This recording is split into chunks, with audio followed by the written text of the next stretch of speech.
Care begins long before we realize it. A father holds his daughter's hand through life's early steps, teaching, guiding, protecting. And one day, she finds herself holding his. This is the story of Shauna Sweeney and her father, Mike, a man who once guided colossal ships through the narrow waters of the San Francisco Bay and ran distances most wouldn't dare to drive, now facing the quiet endurance test of Alzheimer's. From thousands of miles away in New York, Shauna found herself trying to care for her dad in San Francisco, coordinating late-night phone calls, medical mail, and moments of helplessness no distance could soften. In 2022, Shauna founded Tendercare, a platform built not just with code, but with compassion, to support caregivers like herself navigating the complex emotional terrain of loving someone through decline. As a former caregiver, I've made it my mission to share stories like hers, to shine a light into the world of caregiving and remind us we're not alone in this race. And if Shauna could go back with everything she knows now, maybe the only thing she'd tell herself is, I'm sorry. You know, it hurts to say goodbye, and it hurts to surrender to getting sick and getting old. And, you know, this is something we all go through, but that doesn't make it hurt any less. It doesn't make us miss the people we love any less.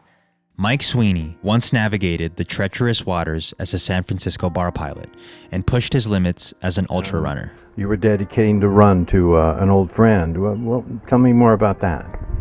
Well, I'm dedicating this run to Grace Fong. Grace Fong is my daughter's great-grandmother. Look at your dad. Like Being a beast, 100-mile marathon, like why? just to see By if you himself, like, you know, like I would love to run with your dad. That'd be Oh my so God, cool. it was so much fun. This was like my dad's world, like Yeah. marathons. He was running marathons every weekend.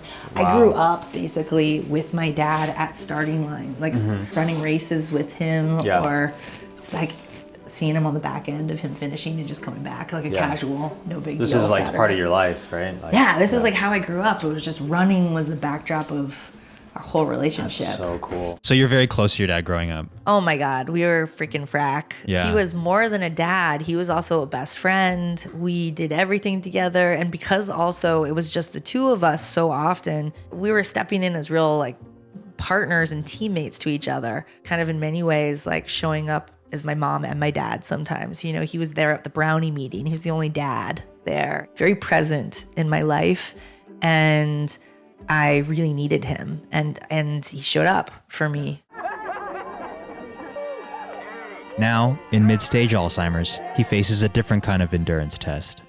Yet the spirit that carried him through storms still fights to hold on. So these are just a fraction of some of the things my dad has. Probably the ones, if you were to ask him, he's most proud of are all of these. The only way that you get a buckle is if you run 100 miles. And so each of these represents some very long days and nights. That's insane. It was always a big adventure, Yeah. and a lot of planning and a lot of training. So it really was a big part of your life. It wasn't just, hey, we go do marathons sometimes. It's like, this is my dad's life. Yeah, and you need crew Yeah, too. yeah. So for these races, every 7 miles, you're refueling, you're Yeah. getting turkey sandwiches, you're getting salt, you're Yeah. measuring like how is your body responding to the course. And Yeah. so there was always like 3 or 4 of us who are alongside my That's so dad cool. on these Yeah. journeys. Mike, you gotta damn slow down. We can't keep up with you. He's really good. He's like first place in Yeah. all these 50 milers. He's first place in. See you up here also? Yeah, there's a lot of me. He was always like a very present dad. He was my cross country coach, so like got me into running super early. Yeah. He was my soccer coach. Hurt Trail 100, that's in Hawaii. That's a crazy race. That's 100 miles of like 7 laps. Wow. Over in Oahu. Yeah, and it's like crazy inclines going back Yeah, and it's forth, insane and over so there, yeah. muddy, and like the very, very treacherous course. But Yeah. it was really fun to crew for dad. You didn't even know the label of a caregiver. You're just trying to help out your dad. What did the early days of that look like?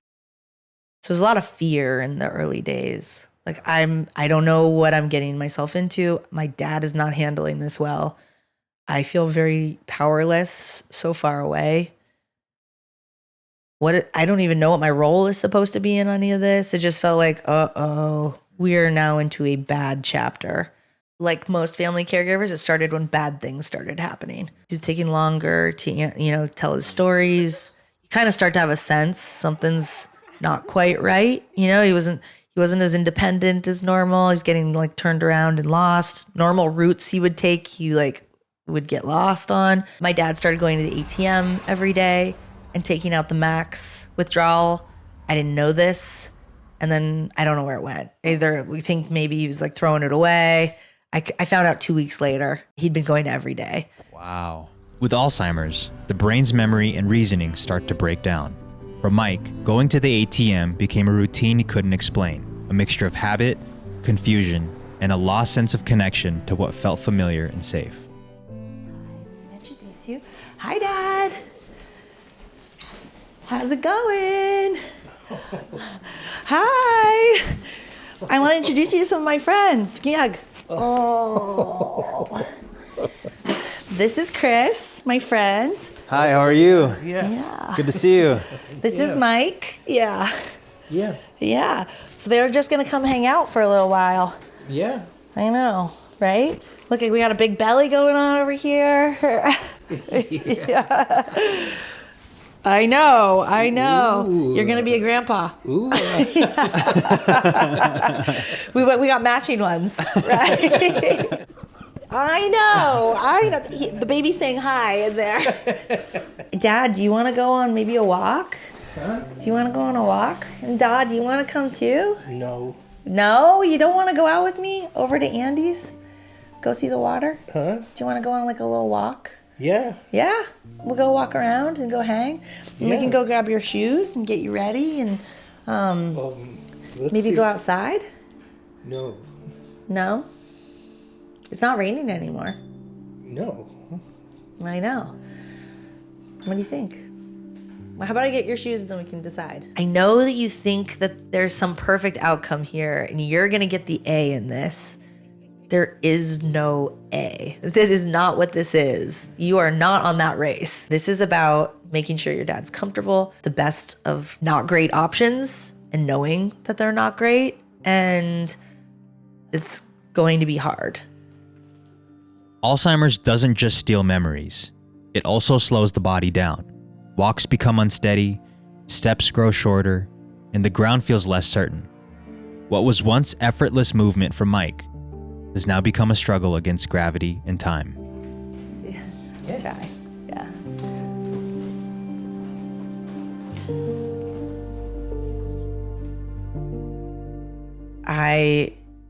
This was really tough. I had to have a talk with him like, hey, you need to let your work know that this is happening. This is really important. Stakes are really high when you're captaining cargo ships. Like that could be really bad. Like I have to give credit where credit is due. He did the brave thing and he told his work, even though what it meant was like ending the thing that he loved. Their whole job is to take the biggest tankers and cargo ships in the world, those really big ones that you see out on the ocean. And as they came in through the San Francisco Bay, underneath the Golden Gate Bridge, make sure that they're coming in to land safely. It's really dangerous. This is like if you do one thing wrong with a ship, it's like massive damage to a wharf or a bridge. We've seen that. And so it's a highly specialized job. Mike was one of the elites, trusted to navigate towering ships through the narrow, unpredictable currents of the bay.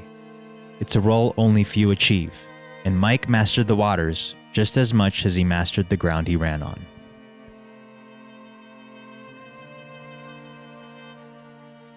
And so how long did you stay at Facebook? Gosh, I was there for like 7, 8 years. Yeah. So it was a while, way longer than I expected to be. What was the transition after that? I'd been sitting and like helping my dad for most of the majority of that time. Oh, while working at Facebook. While working at Facebook. And so I had this dual reality where I was living my day doing all this like cool high-tech stuff. We live streamed the first Earthrise from the International Space Station in VR, like never before done. And you're talking like, it's very far away, you know, right? and at the same time, I'd clock out from work. I'd be hitting my head against a wall trying to figure out how do I stay on top of my dad's mail, you know, across the country. So I had this like tale of two realities.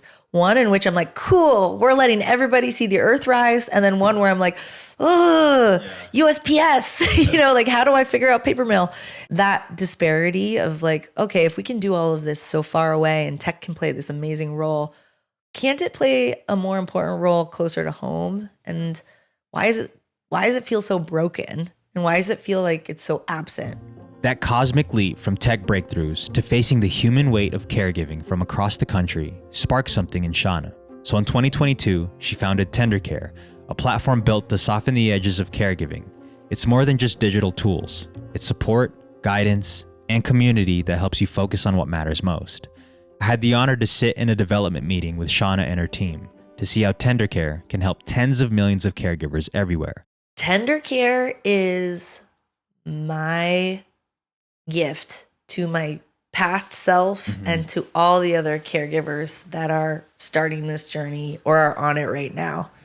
This is the thing that I wish someone had handed me when I'm sitting there on the day my dad gets diagnosed and I'm totally in the dark and I am in like a total psychological free fall of what to do or where to even turn for help. Tendercare is me rewinding time and building the thing that was missing in that picture. It's a bit of a love letter, I think. And it's also because of my massive respect for everyone else who is doing this silently and often without thanks. And none of it's fair. I kind of want to even the scales a little bit for everybody. Like we've built a space in which we can take a little bit of the fear and the chaos and the feeling alone down. These are all the extra caregiving tips and like a little bit of the magic dust we sprinkle over the top of that information. And I love that you have a person on your team that specifically speaks to caregivers. I don't know if that's her entire role, but she was, she was talking to caregivers and seeing what features are working and what features are not and how can we improve. Janelle's amazing. She has her PhD in family relationships. So, I mean, these are just incredible people who are doing this work. And when we say we're, made for caregivers, built by caregivers, we really mean it. One of the best things that I think that Tendercare offers is the ability for me to share the vault. And so my two brothers are now, they're on Tendercare, and I just shared everything. And now what's fabulous is that anytime any of us gets any piece of information, it's shared. I love that. And I think you couldn't build this without caregivers, because without them, this wouldn't even exist in the first place. It wouldn't actually work, right? So they keep us real. Yeah. Like, what do they actually need? Where are the places where they're finding the most difficulty? Where can we help? Why don't we talk design? What's going on product design? This is one of our prototypes. This is cool. Yeah. Yeah, It does look really good. Nice job. We wanted this to be a branded experience, but one of the things that EMS people look for is that like medical red really stands out as something that they are trained to look for. When they are in there, they said, every minute counts. So the sooner they can get out the door, the faster they have to help it. We heard over and over the golden hour. So typically when there's a crisis going on, it's that golden hour that they have to get someone to the hospital and cared for. So if we are saving them time by giving this to them, I think we're doing a really great thing. What's really cool about this is that we then auto trigger an alert to the rest of the family if it's scanned. So if, let's say this happens at 2 a.m, everybody's asleep, then it's like, why is grandma's medical emergency magnet going off right now? There might be something going on. We need to like immediately jump on this in the morning and figure out like, has she been taken to an emergency room? Because the loved ones don't always want to tell you when they've gone to the hospital. No, I have a real world experience. Like my grandma had a fall and EMS came and they started grilling me with all of these questions. And the last thing I'm thinking about is all the medication. I'm like, allergies. my grandma, she's bleeding out of her forehead, and I don't know any of these. And we're writing in the EMS, and they're trying to get me to answer all of these questions. I still don't know if I've accepted it. I think it's like, you go through shades of denial. I have a fantasy that my dad is going to wake up and it's going to be like old times. Do you want me to put the thing down? It's okay. Okay. All right. You want to sit in the back with me? Okay. I'm just like waiting and I'm keeping everything ready for when he's ready to come back. And I know that that's delusional, but at the same time, it's very real. Sweeney's Rock. No. I know. We're going to do a short one. No. This is a short one. No. Why Yes. Yes. Yes? Okay. Yes. Yeah. Yeah. Yeah. I love you. Yeah. I know this is crazy, but Alzheimer's has been an amazing teacher for me as a human. It's forced me to become a better version of myself. It's forced me to become a wiser version of myself. I've really learned a lot about life through this illness. I know that I am such a stronger and a more empathetic version of myself than I would have been if it hadn't showed up at our door. Wait. I know. See? See? Oh, God. Sweeney's Rock. All right, here we go. Here we go. You want your hat? Okay. There we go. There Okay. we go. There we go. I love you. You did it. I love you. All right. All right, let's go on a walk. You know, we live near the water, so there's lots of boats around. Finding his way to get on a boat and go sailing. He could never be kept very far away from the ocean because he knew like ships were going to be where he spent most of his life. We go this way, over near the water. Look, see the water? We used to walk on this trail and run on this trail all the time. In fact, we would do this almost every day when I was growing up.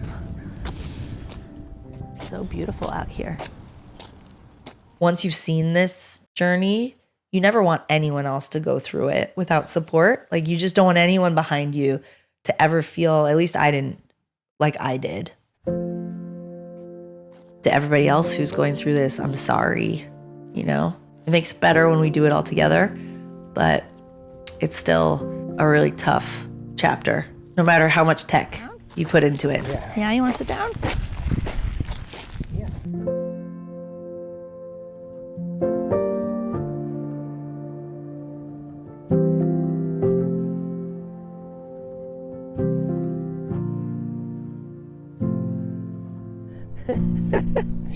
I love you. There's a tender grace in the bond between a father and daughter. A love passed down like a torch. Mike raised Shauna in his image, strong and sure, and now she walks beside him, steady within his steps. This is life's marathon, where care is relayed from birth to twilight, mile after mile. Shauna calls it Tendercare, not just a name, but a mission to make caregiving simple, smart, and part of how we move forward as a world, together. Because even the strongest among us, the captains, the runners, will someday slow in their pace. But slowing down doesn't mean fading away. Everyone deserves to finish this race called life with dignity. And if your loved one forgets to call or forgets to say I love you back, it's okay. Your love still finds them. So whenever life feels too hard to conquer, just remember Sweeney's Rock and everything will be okay.